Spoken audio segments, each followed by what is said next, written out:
देखिए आज का जो हमारा टॉपिक है निर्देशांक ज्यामिति में जो आपको दो बिंदु पढ़ाए गए थे उसमें से जो अगला टॉपिक है किसी रेखा के या किसी रेखा पर कोई बिंदु स्थित है और वह बिंदु जो है उस रेखा को किसी अनुपात में बांट रही है।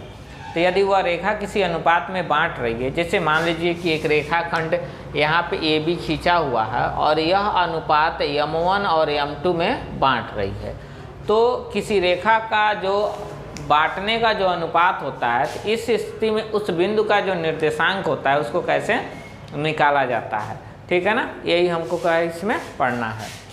जैसे देखिए यहाँ जो बिंदु दिया गया है उस बिंदु का निर्देशांक ज्ञात करना, जो दिए हुए दो बिंदुओं को मिलाने वाली रेखा को दिए हुए अनुपात में विभाजित करना। ठीक है ना, यानी कि अनुपात में। तो अगर इसको ऐसे शॉर्ट में कहा जाए तो कोऑर्डिनेट में यानी कि निर्देशांक ज्यामिति में इसे हम बोलते हैं अंतः विभाजित बिंदु का निर्देशांक ज्ञात करना। अंतः विभाजित बिंदु का निर्देशांक ज्ञात करना किस तरह से किया जाता है यही हमको पढ़ना है। तो हमको यही पढ़ना है कि किसी रेखा को जो है कि कोई बिंदु अंतः विभाजित करती है तो उस अंतः विभाजन बिंदु का निर्देशांक ज्ञात करना।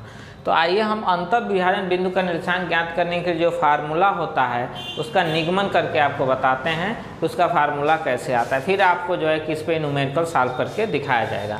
तो देखिए यहाँ पे दो त्रिभुज लिए गए हैं, ठीक है ना, इन दोनों त्रिभुजों के माध्यम से सॉल्व करना है। तो देखिए जो अंतः बिंदु यह है हमारा, यही अंतः बिंदु है P, यही जो है कि इस रेखाखंड जो है कि ये यहाँ पे सॉरी यह B हो जाएगा। ठीक है ना, AB को जो है कि M1 और M2 के अनुपात में बांट रही है। तो देखिए हमने जो है यहाँ लिखा है, माना एक रेखाखंड AB पर स्थित कोई बिंदु P, देखिए कोई स्थित बिंदु P जिसका निर्देशांक x, y, यहाँ इसका निर्देशांक x, y माना गया है, तथा रेखाखंड AB, ठीक है ना, AB है तथा AB के दोनों बिंदुओं या बिंदुओं के निर्देशांक क्रमशः x1, y1 और x2, y2 माना गया है।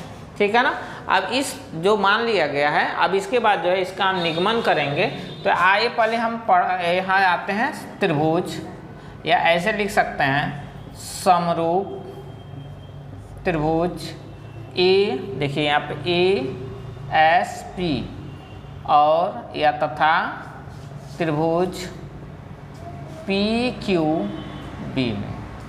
तो देखिए समरूप त्रिभुज की खासियत यह होती है कि समरूप त्रिभुज की जो संगत भुजाएं होती हैं तो वे संगत भुजाओं का जो अनुपात होता है वो आपस में बराबर होता है। तो समरूप त्रिभुज के संगत भुजाओं का अनुपात आपस में बराबर होता है।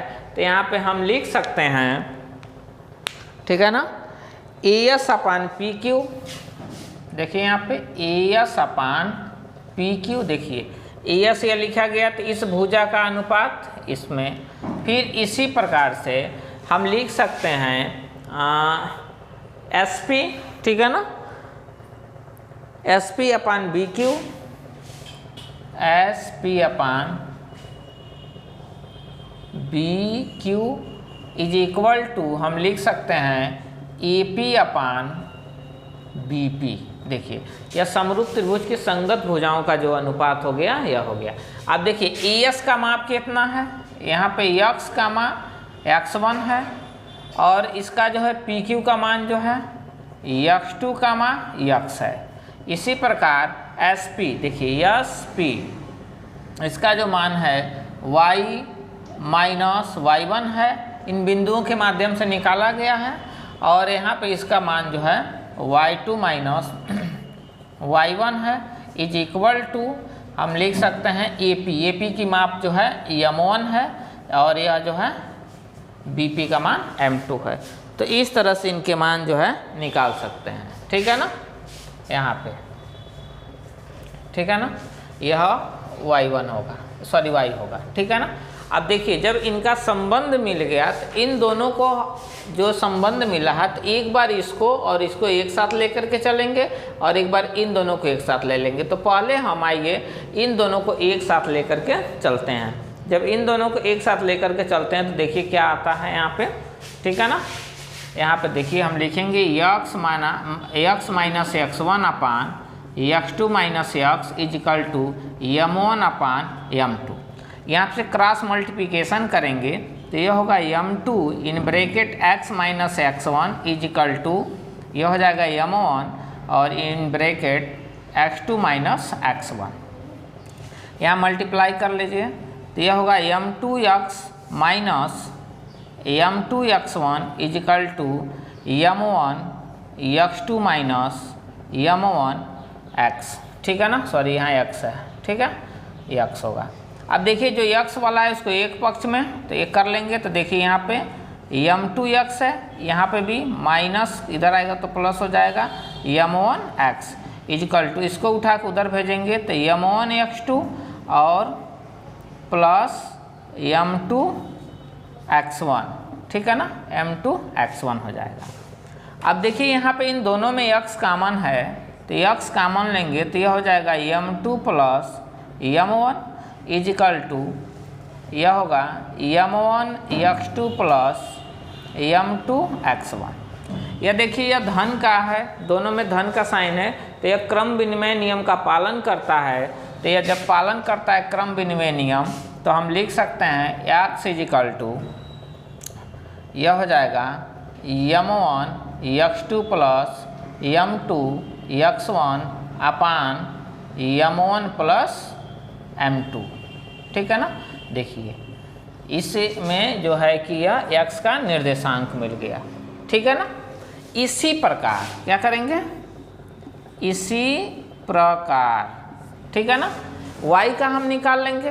तो y का यदि हम इसी प्रकार निकालते हैं, सेम प्रोसेस है, इसको और इसको एक साथ लेकर के, इन दोनों को एक साथ लेकर के हम चलेंगे, तो यह हो जाएगा y equal to m1 y2 plus m2 y1 upon m1 plus m2।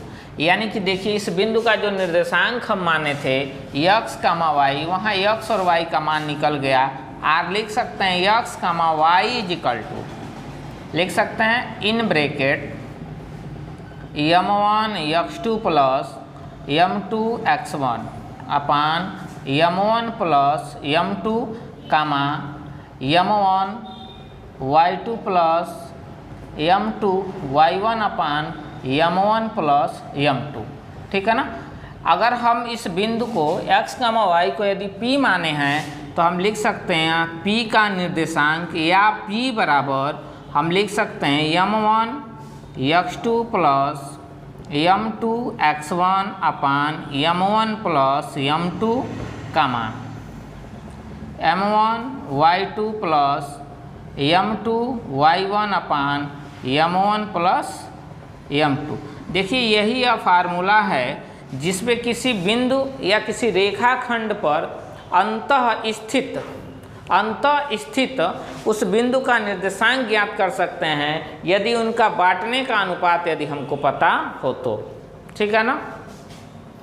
देखिए इस तरह से जो है कि हम क्या कर सकते हैं, किसी रेखाखंड को यदि कोई बिंदु किसी अनुपात में बांट रही है, यदि इनका अनुपात m1 और m2 माना जाता है, तो उस तरह से इसका जो फार्मूले का जो निगमन होगा इस फार्मूले से जो है कि निकाला जा सकता है।